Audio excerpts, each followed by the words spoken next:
Good morning, everybody, and welcome to X and Live. I'm Dave, and this is Phil, and we're just happy to say that Phil has been a little bit under the weather, and he finally got some sleep last night. He looks like a brand new man today. So Finally, well, I don't know about brand new, but I don't look like I'm getting ready to die anyway. So you don't look like you're in the fourth quarter of your life right now. No, I was pretty exhausted. So that's exciting. Today we're going to talk about accountability. And I know on the post, if you saw it, said 3 steps, but we added 7 more because there's a lot to accountability, and I got a fire in my backside this morning and found 7 more things we could talk about in this process. But I want to start with some stats from Gallup first. This is from my good friend in England, Peter Cruikshanks. Great guy, great trainer, incredible human being. But here's some interesting stats for you. So for accountability, I don't know if I can read this, Phil. It says 67% of people don't know what their goals are in their organization. That actually, I thought it would be higher. That didn't know. I mean, that's crazy. Yeah, it's insane. And 7 out of 10. Yeah, 7 out of 10 don't know what the company's goals are. And the big thing we're going to talk about today is, as an owner, you better set this stuff up. And if you're not setting this stuff up, well, then it's on you. So when we're going to start with the first one in leadership. If you want an accountable culture in your organization that is an excellent organization that's able to scale and grow, leadership must set the tone. Yep. And basically creating an accountable culture starts with leaders who set the example by being accountable themselves. It's not the old do as I say, not as I do. You know, if you want people to do things, you need to do it. Leaders must hold themselves accountable to the standards they set for their entire team. And what happened to the camera? Don't know. Phil. Not my job. Phil. I'm the talent. I show up, magic happens. You show up. Looks like black magic this morning. Don't know. Hey. Uh-oh.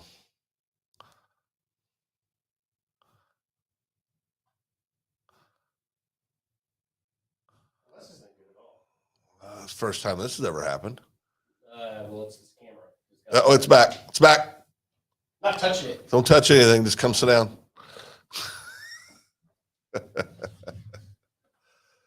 So we're talking about accountability. We got 19 cameras in here. 18. Well, we got to use that one.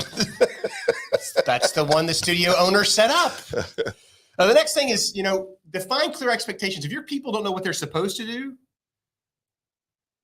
and they don't have a clear understanding of what is expected of them, how are they going to perform? Well, it's like one of my kids asked me, says, "Dad, how'd you guys travel before GPS?" Well, we had Rand McNally, baby. We had a map. Rand McNally. We had a map. We mapped out our journey. And I think back, it's one of those things that kids today never get to experience. But I don't know how you all did it. But when we knew where we were going to stop and eat, when we were going to stop and eat, how long we'd be there. My parents didn't stop. I mean, we had to pee out the window. It was just so much. It was, it's just a different time. But the point is you've got to know where you're going, or God knows where you're going to go. That's a fact. Yeah. The next one, and this is probably the most important one, is communication. Communication is key to creating an accountable culture. Open communication channels help foster a sense of trust and transparency, which is essential for accountability. Real open communication, not filtered communication, not, well, I don't want to hurt somebody's feelings, so I'm not going to say what I really think needs to be said. I'm going to sit here and we don't have that affliction. Phil does not have that problem at all. Well, I don't think he ever has. Well, neither one of us do. Neither one of us do. And but I think it's good, if you're truly open and you're communicating honestly with each other, then there's wonderful things that come out of that. If you're filtering what you're saying, then I think it's just a bunch of hoo-ha. Yeah, it's a bunch of BS. Doesn't really mean anything. That's fact. Consequences. Interesting. Fourth one. Consequences. There must be consequences for not meeting expectations. This does not mean punishment, but rather constructive feedback and coaching to help employees understand how to improve. If you are not telling your team when they're screwing up and why they're screwing up, what they need to do to fix it, that's on you. But it goes back to if you have good communication and people really understand that when they mess up or if they don't hit their goals, you're not immediately going to look to replace them. That's where this becomes unhealthy, right? I mean, you've got to have a communication and a conversation with people to where they understand that if and when I make a mistake, it's not the end of the world. It doesn't mean my career's over. Right. It doesn't mean I don't. People are going to make mistakes. They're human beings. But Dave, you and I have seen too many people that they may say that, but that's not that's not the vibe that permeates through the culture. Agreed. And that's what I'm saying about from a leadership perspective. If somebody's good enough for you to hire them, then should you really be looking for a way to get rid of them when they're struggling? Or should you invest in them and roll up your sleeves and try to help them?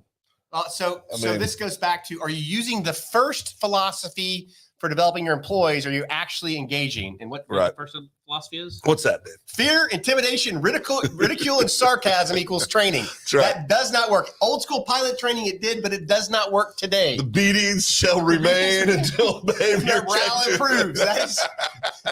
Look, I've seen it, folks. I've seen it. I've seen it. It's horrible. Do not be that person. Yeah. The next thing is recognition and rewards. Look, if you just tell people you appreciate them and thank them for a job well done, you have no idea how far that's going to go. Yeah. Yeah. It's a big deal. It's a big deal. And it's just going and giving them a certificate saying you're the employee of the week. Well, I always use us as examples because, we're sitting here and we're also both idiots and make for good examples at times. But you can always tell when one of us isn't in a zone.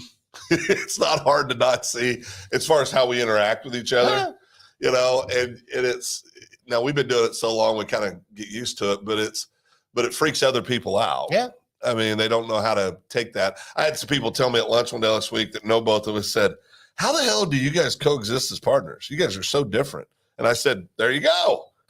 We're so different, and I think you got to embrace each other's strengths. You got to communicate openly and honestly. You got to reward and recognize when somebody does a good job. It can be simple things. You did something yesterday for us. I wasn't feeling that well, so I got out of here and you did something. You took care of all these proposals and these stuff that had to get out. And it was just a quick message. I said, hey, brother, it looks great. I really appreciate you taking care of this. Now, it doesn't have to be this big monumental thing. It can be sincerely saying, hey, thank you. Man, I appreciate what you're doing here. It can be simple things. And it should be simple things because it should be authentic. It should be. Yeah. But it's so important. Recognition doesn't have to be, giving away a 5-day inclusive trip, although everybody would like that. It can be simple. Hey, I appreciate it. Here's a $100 gift card. Take you and the bride or you and your partner out and go have dinner on me. I really appreciate what you're doing. Simple little things. So we're mid-roll right now. We got 5 more to go, but I want to say hello to Strive Wellness Lounge, and Matt's back today. It's awesome to see you guys. Hey, Matty.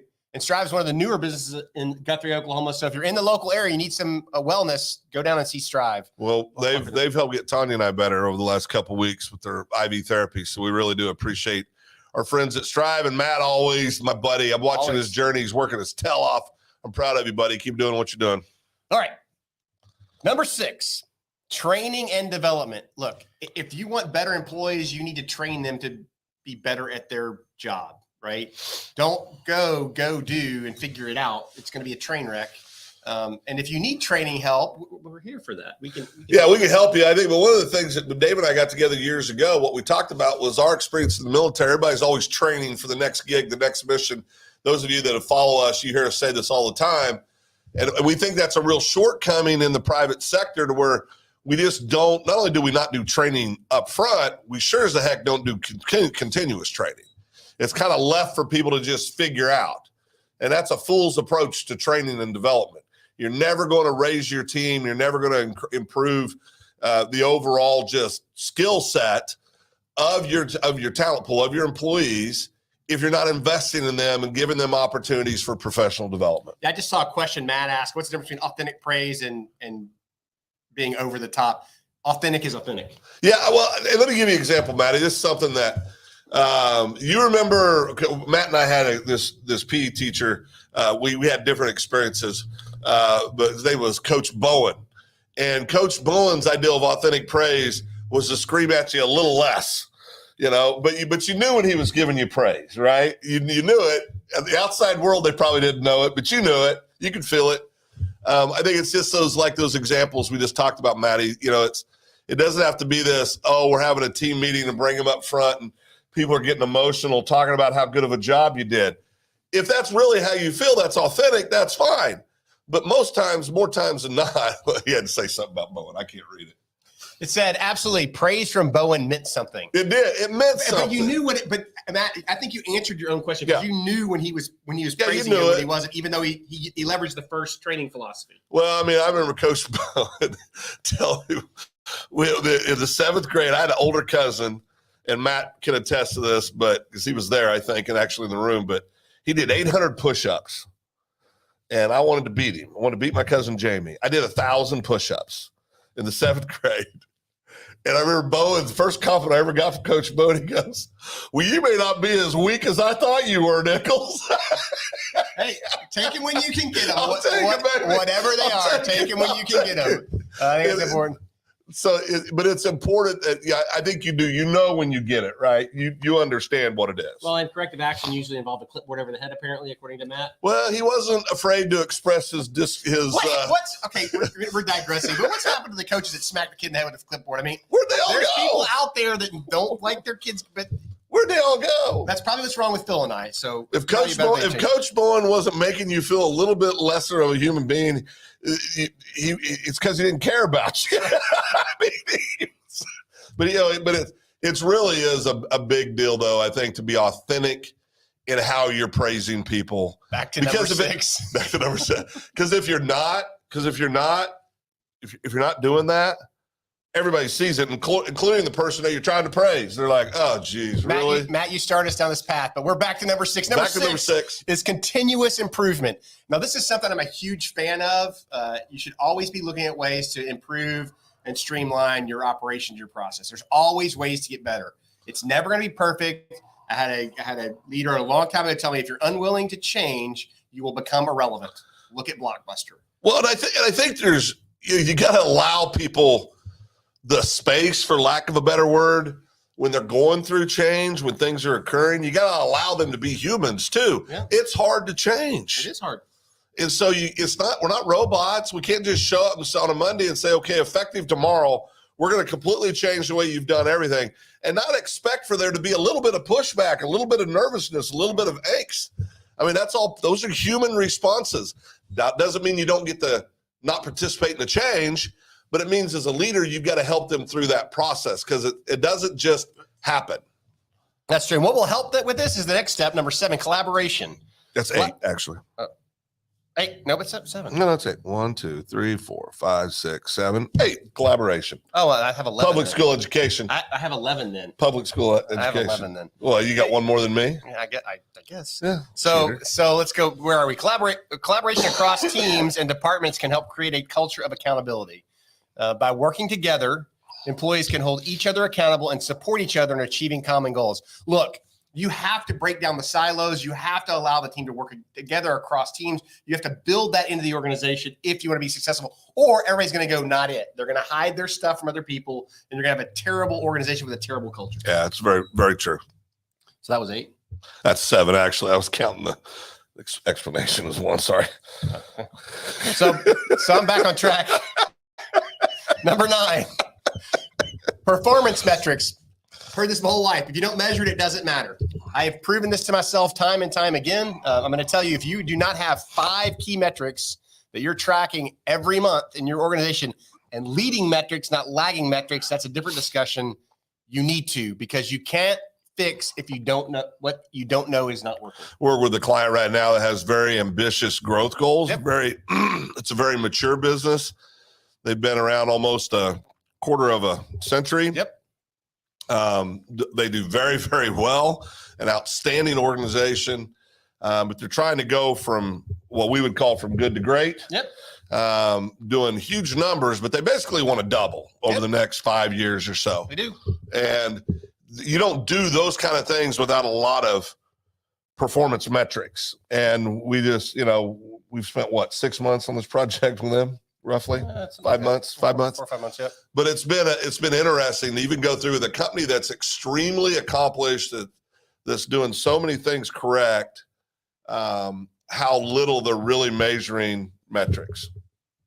they have a lot of metrics. Yeah. I mean, they do measure stuff. It's just it can get overwhelming, and you really have to hone it down to focus on the big things, and then when you see something that's struggling in the big things, step into it a little more. Yeah. You need you need a stoplight chart. You do if you don't have one. And the final thing is trust.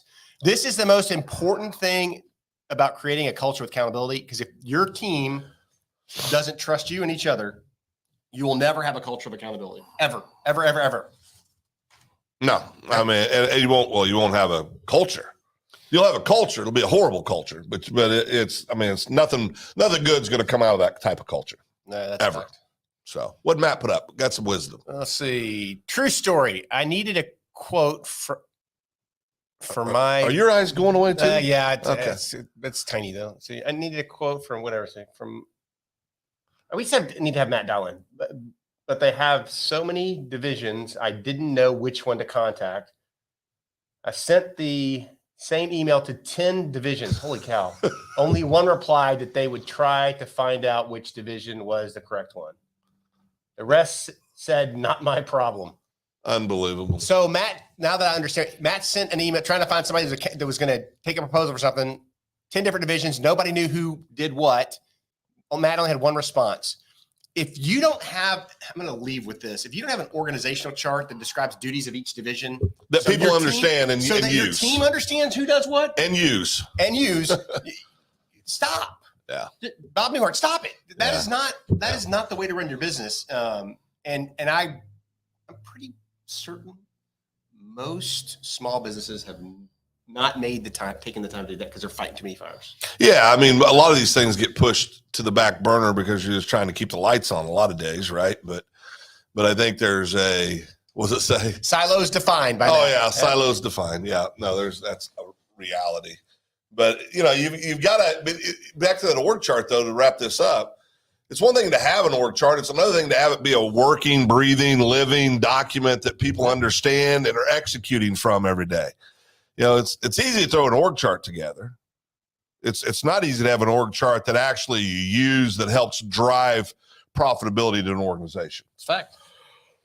So with that, we've talked about the 10 or 11 steps to accountability. I lost track. It's 10. It's 10. Okay, good. Yeah. 10 steps to accountability. If you just do these 10 things, just start here.